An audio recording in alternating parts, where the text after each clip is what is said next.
हा माझा एकदम खास दिवस असतो, म्हणजे माझा वाढदिवस.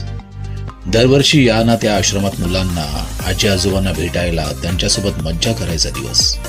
आणि यावेळेस मला जायचं भाग्य मिळालं ठाणे शांतीनगर वाकळे इस्टेटच्या VK सेवा चॅरिटेबल ट्रस्ट आणि जयश्री फाउंडेशन मधल्या सावित्रीच्या लेकींना, ज्या या वयात अक्षराची ओळख करत हातात वहीपेन घेऊन साक्षरतेचा धडा गिरवत आहेत.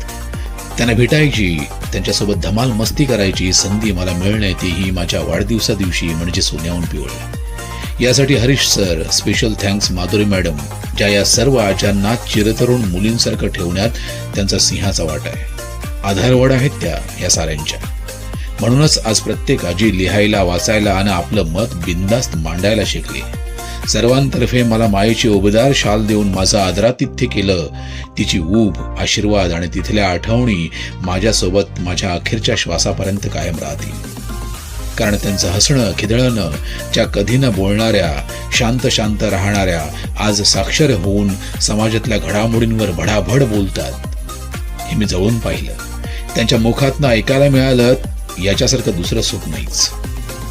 अशाच सगळ्या आज्या चिरतरुण राहू देच, हीच स्वामींचरणी प्रार्थना करतो. पुन्हा एकदा खूप खूप आभार VK सेवा चॅरिटेबल ट्रस्ट, हरीश सर आणि जयश्री फाउंडेशन्सच्या माधुरी पाटील मॅडम. तुमच्या या कार्यास सलाम.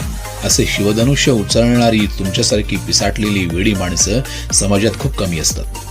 आणि हो, कुणाला ह्या गोड आज्यांना, या चिमण्यांना भेट द्यायची असेल तर अवश्य जा. तिथून निघताना तुम्ही एक तुमच्यात ऊर्जा आणि दांडगा आत्मविश्वास घेऊन जाल, याची गॅरंटी मी देतो. आणि या सगळ्या गोड आज्यांना दीर्घायुष्य लाभो, हीच स्वामींचरणी प्रार्थना करतो.